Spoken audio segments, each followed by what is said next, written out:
Ahok ngapain selain ngebacot, omon-omon, marah-marah, maki-maki bapak-bapak? Apa yang dilakukannya? Ada nggak dia bawa data ke aparat penegak hukum? Nggak ada kan? Ngapain dipanggil? Kita ngapain ngasih panggung orang yang sudah pensiun, nggak berbuat apa-apa, lalu sekarang setelah Kejaksaan Agung melakukan penegakan hukum, dia mau jadi pahlawan kesiangan.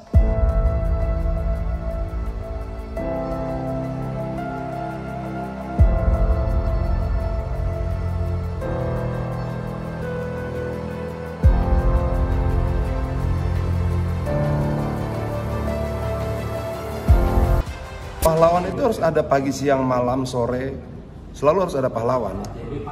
Jadi pahlawan itu bisa datang di saat waktu yang tidak terduga ketika rakyat membutuhkan. Orang katakan bahwa setiap peristiwa, setiap zaman akan melahirkan pahlawannya masing-masing.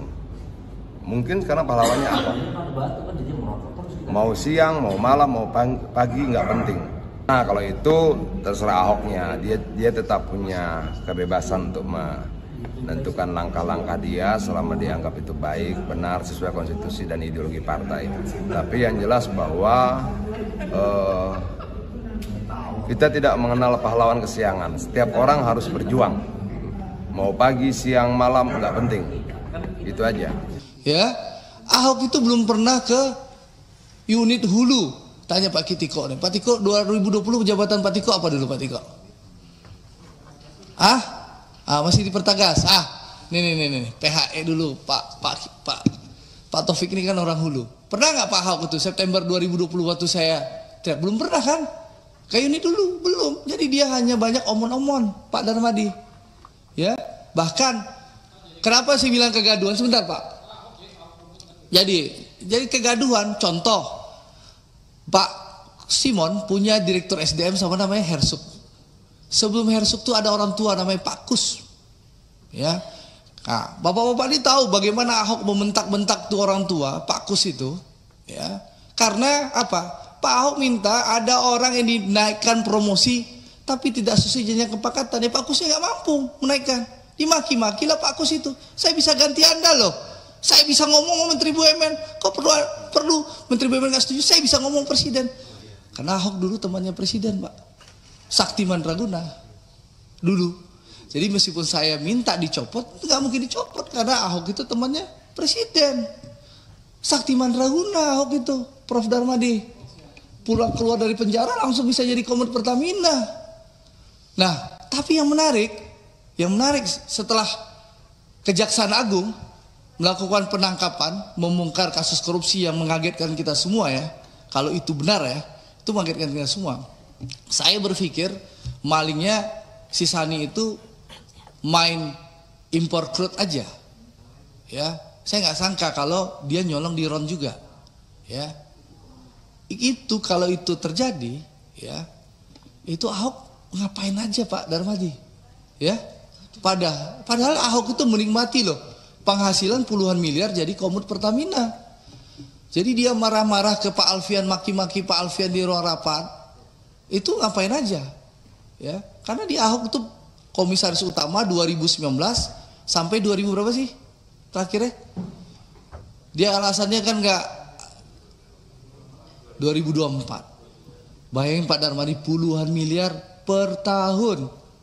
Belum lagi rajin main golf gitu loh. Itu fasilitas yang didapatkan Ahok sebagai Komet Pertamina. Dan kita tahu di Undang-Undang Persero, ya PT Komet tuh bisa yang melaporkan. Lihat Erick Thohir, Menteri BUMN. Ada kasus Jiwasraya, dia dapat data, dia datang ke Kejaksaan Agung. Jiwasraya diproses. Asabri, Pak Erick bersama Pak Prabowo punya data, Pak Erick lapor ke Pak Prabowo, Pak ini proses bagaimana? Kata Pak Prabowo, lanjutkan proses hukum Pak Erick. Diproses Asabri. Ahok ngapain selain ngebacot, omon-omon, marah-marah, maki-maki bapak-bapak? Apa yang dilakukannya? Ada nggak dia bawa data ke aparat penegak hukum? Nggak ada kan? Ngapain dipanggil? Kita ngapain ngasih panggung orang yang sudah pensiun, nggak berbuat apa-apa, lalu sekarang setelah Kejaksaan Agung melakukan penegakan hukum, dia mau jadi pahlawan kesiangan. Ya, ini kan pahlawan kesiangan. Untuk apa? Kalau dia punya data, harusnya dia jadi komut, dia bawa datanya ke Kejaksaan Agung, ke KPK atau ke kepolisian. Itu baru kerja pengawasan. Kalau sekarang setelah Jaksa Agung di era Prabowo melakukan penangkapan, lalu dia ngebacot. Oh, kalau saya bisa, saya punya data. Lu ngapain aja lu bro selama ini gitu loh. Ini kan orang sudah pensiun, gak punya panggung politik, memanfaatkan kehebatan Kejaksaan Agung di era Prabowo untuk numpang tenar kembali supaya populer lagi. Gitu loh Pak Prabadi. Ini gaya politisi numpang tenar pansos terhadap kemampuan kinerja Jaksa Agung di bawah era Prabowo Subianto sebagai presiden. Gitu loh. Jadi ini saya ingin menegaskan kepada buzzer-buzzer Ahok ya, menurut saya sudah mengganggu sekali. Ribuan akun nggak bodoh, nggak jelas menyerang saya di tanggal 1, 2, 3 Maret. Ya setelah itu selesai dia serang Erick Thohir dan Boy Thohir habis itu.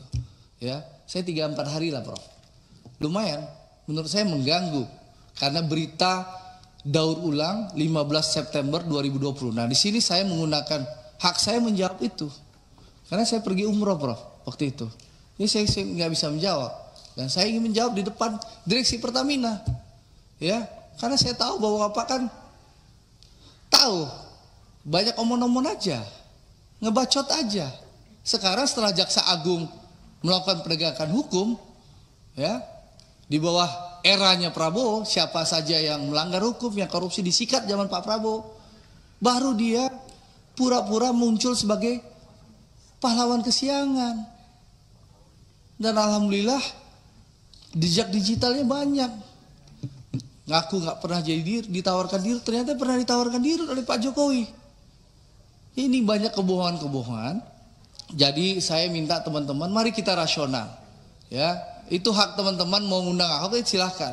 Tapi ya ngapain kita kasih panggung? Serahkan kepada aparat penegak hukum, Kejaksaan Agung yang sudah bekerja luar biasa, gitu loh. Ya, jadi menurut saya sekali lagi ya hati-hati politik buzzer ini. Tapi memang buzzernya nggak sekuat dulu Pak. Waktu dulu Pak Simon, saya duduk di meja situ di ujung, saya bilang Ahok tuh komisaris rasa dirut. Pak Simon karena waktu itu Ahok itu sangat berkuasa, powerful waktu itu karena dekat presiden, buzzernya luar biasa. Sebulan saya dihajar. Tapi kalau sekarang karena udah jauh dari kekuasaan 3 hari doang dia mungkin mampu bikin buzzernya. Itu Pak Mufti. Dulu waktu saya duduk di sebelah Pak Mufti itu, gara-gara komut rasa dirut, 1 bulan, 3 bulan saya dihajar sama Ahok. Ya, itu hebatnya medsosnya pasukan Ahok tuh Pak Deka. Kalau sekarang karena mungkin sudah nggak berkuasa, hanya 3 hari Pak Simon. Jadi saya ingin menyampaikan sekali lagi, selamat bertugas. Saya tunggu roadmapnya Pak Simon. Buktikan bahwa Pak Simon bukan pilihan yang salah dari Presiden Prabowo. Tunjukkan kepada rakyat Indonesia bahwa konsistensi Presiden Prabowo, bahwa beliau tidak ingin omon-omon, bahwa beliau ingin mewujudkan kita betul-betul di periode 2025, 2024, 2029 ini kita bisa bersuasembada energi, bersuasembada pangan, dan kita bisa berdiri di atas kemampuan kita sendiri. Apalagi Pertamina salah satu ujung tombak dan antara. Harapan kita, harapan kami, ya, seluruh harapan rakyat Indonesia tentu Pertamina benar-benar bisa membenahi tata kelola, ya, sehingga bisa menjadi perusahaan yang sehat, menghasilkan keuntungan, dividen yang bisa memperkuat Danantara. Kita tahu Danantara ini adalah cara percepatan bagi Presiden Prabowo agar ekonomi Indonesia tumbuh 8%. Dan sekali lagi saya rasa kita harus mendukung Pertamina, ya. Jaksa Agung sudah menjelaskan secara detail bahwa BBM Pertamina sekarang tidak lagi dioplos, ya, tidak ada pengoplosan. Jadi memang kualitasnya sesuai yang dijual, dan saya rasa kita harus mendukung semua.